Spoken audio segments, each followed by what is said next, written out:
अपने कनेक्शन लेने जाते हैं, उस दिन ये विभाग कहता है कि आपको इतनी लाइट मिलेगी, उतनी लाइट अपने को मिले। अब अपनाते हैं पानी पर। नोखा विधानसभा क्षेत्र के 25 गांव देश आजादी से पहले से पानी के लिए प्यासे हैं, जो कक्कू से स्टार्ट होते हैं। मेरे ख्याल से भाइयों, कक्कू से आगे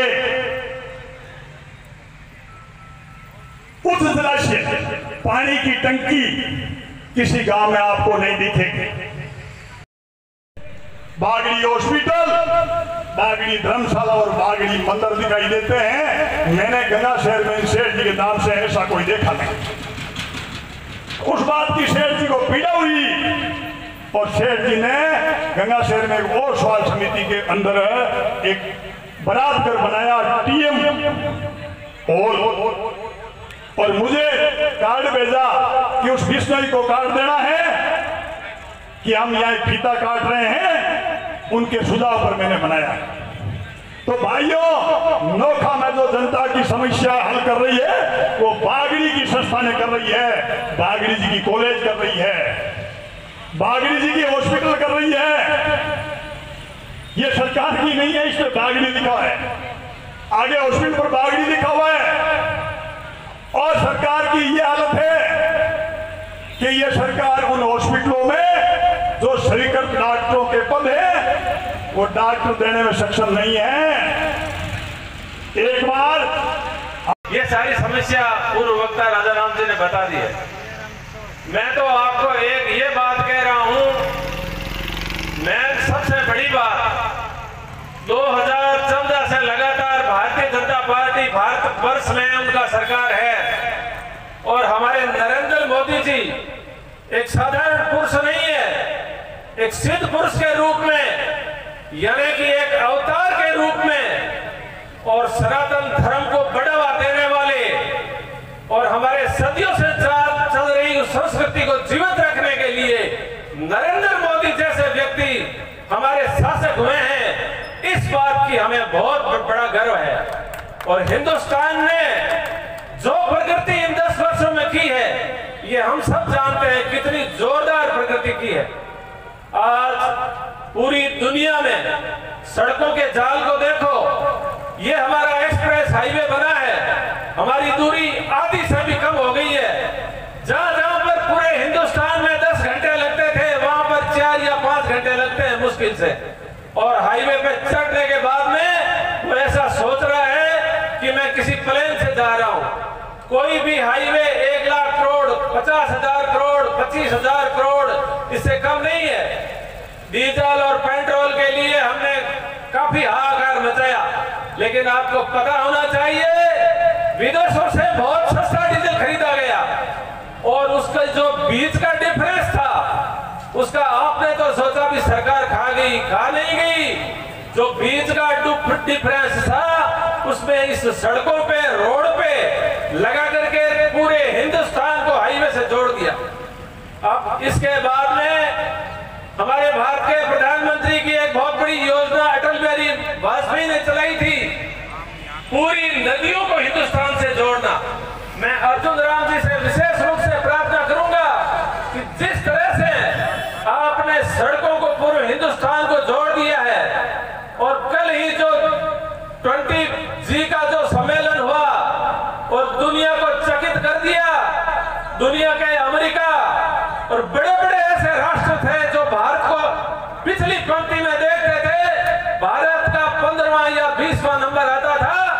आज भारत का प्रधानमंत्री पूरे विश्व का नेता बन चुका है और पूरे विश्व के उन सबसे जोरदार जो तगड़े राष्ट्र थे उन्होंने भारत का कहना माना है और एक ऐसा कॉरिडोर विकसित कर रहा है जो कॉरिडोर पूरी दुनिया को रेलवे मार्ग से या सड़क मार्ग से इस तरह से जोड़ेगा कि हवाई यात्रा की जरूरत नहीं है। आधे समय में यूरोप, दक्षिण ये साउथ अफ्रीका, किसी भी देश में आराम से बहुत ही कम पैसों में हम अपना आवागमन करें।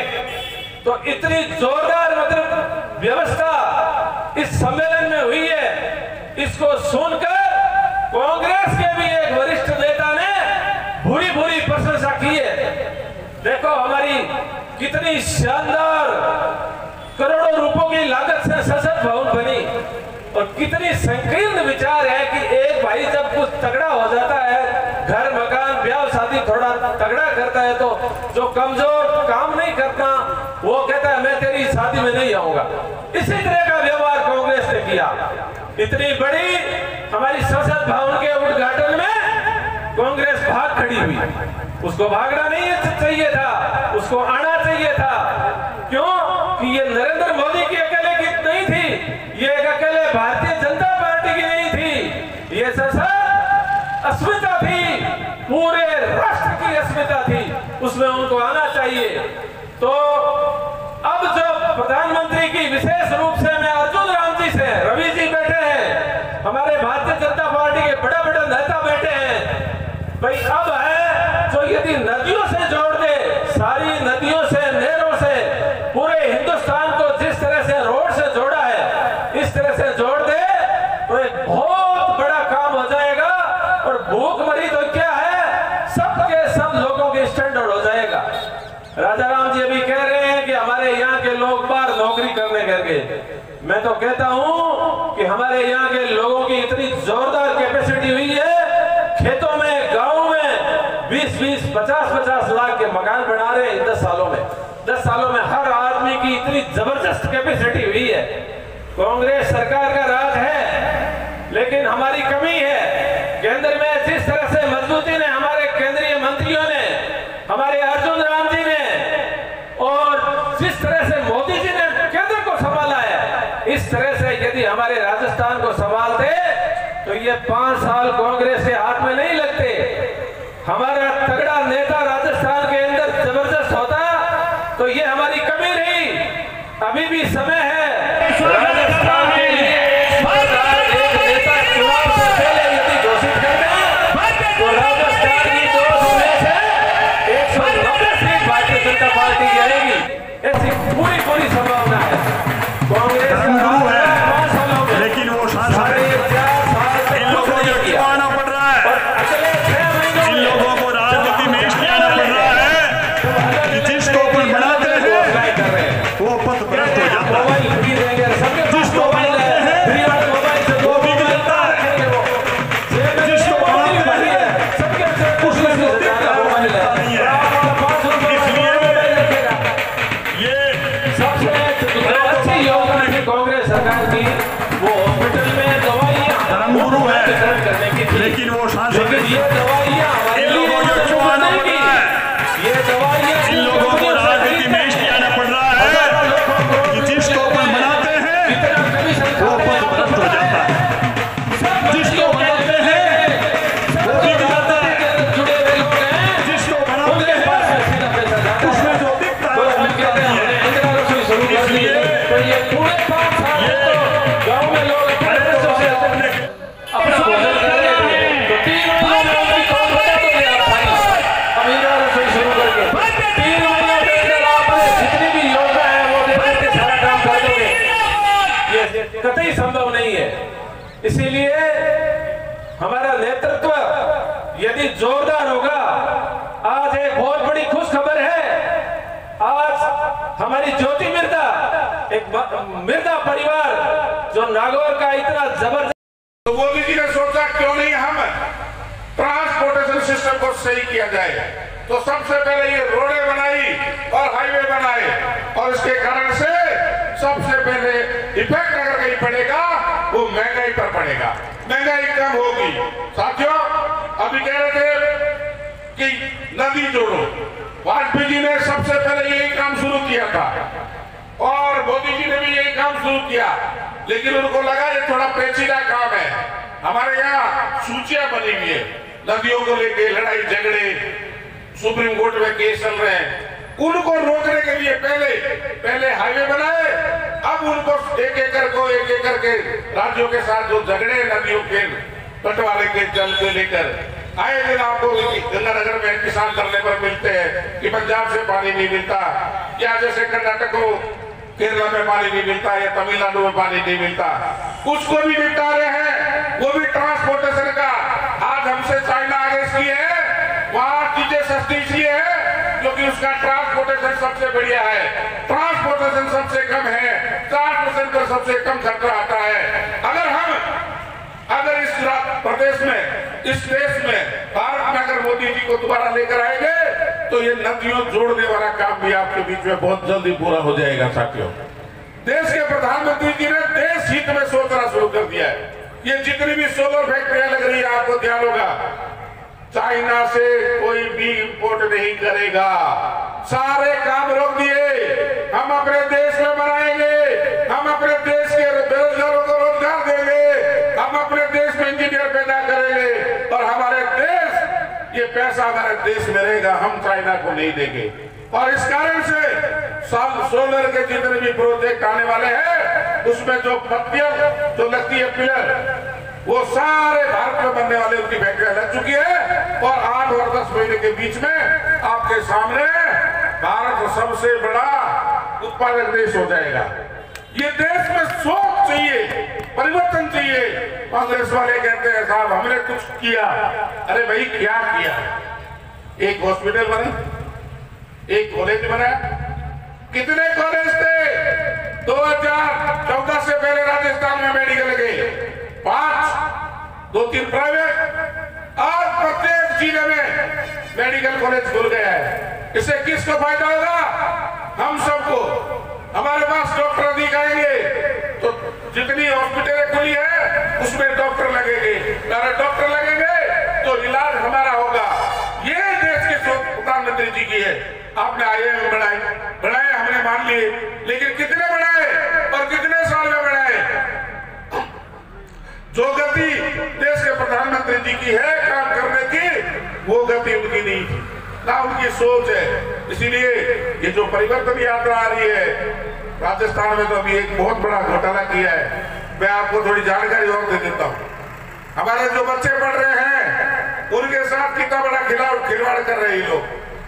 1 जुलाई से लेकर 31 जुलाई तक नामांकन की प्रक्रिया शुरू कर दी और 1 अगस्त से कह दिया ये पता नहीं कौन सा खेल लेकर आ गए कि राजीव गांधी ओलंपिक गेम और पता नहीं कौन सा है।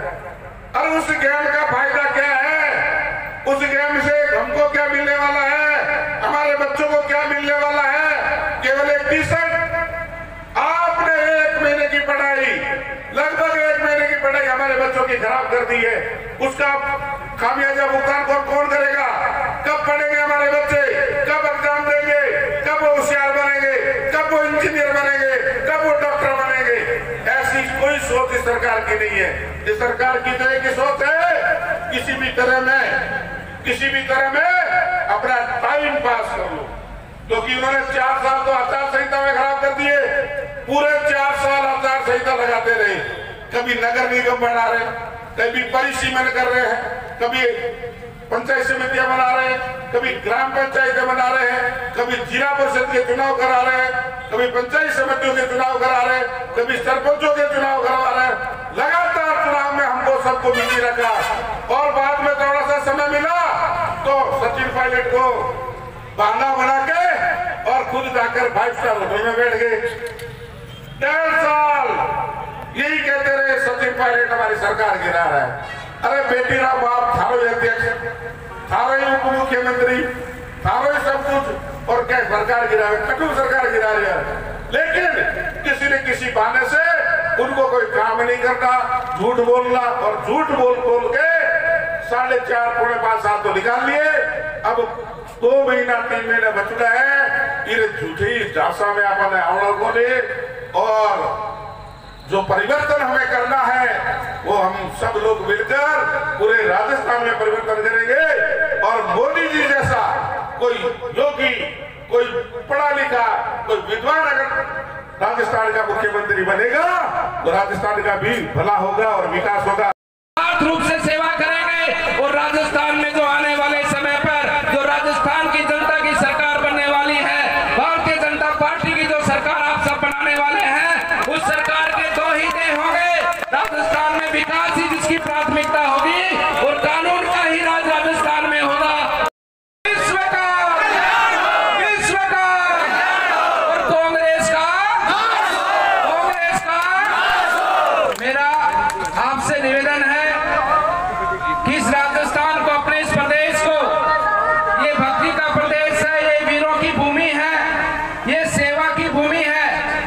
और जिस प्रकार से इन पिछले पौने 5 वर्षों के अंदर इस कांग्रेस सरकार ने राजस्थान को अपमानित और बदनाम करने का जो काम किया है, इस राजस्थान की भूमि के ऊपर ये हम सबको शर्म से डुबो देने वाली बात है कि राजस्थान की भूमि पर द्रौपदी की भांति एक महिला को निर्वस्त्र करके बाजार के अंदर घुमाया जाता है उस कांग्रेस के कारण। इसलिए बंधुओं, मेरा कहना है कि आने वाला चुनाव, ये चुनाव राजस्थान के भविष्य का चुनाव है। राजस्थान के अंदर धर्म का शासन हो, राजस्थान के अंदर जनता को सेवा करने वाली, समर्पित रहने वाली सरकार का शासन हो, और मैं मानता हूं सरकार का शासन नहीं हो, राजस्थान के अंदर कानून का शासन हो। इस प्रकार की हमें भाजपा सरकार बनानी है। बंधुओं, मेरा आपसे कहना है और मेरा आपसे निवेदन है कि चुनाव के अंदर सबसे महत्वपूर्ण भूमिका है तो आपकी है। ये आपको तय करना है कि अधर्मी लोग शासन करेंगे या धर्म को स्थापित करने वाले लोगों को आप सेवा का अवसर देंगे।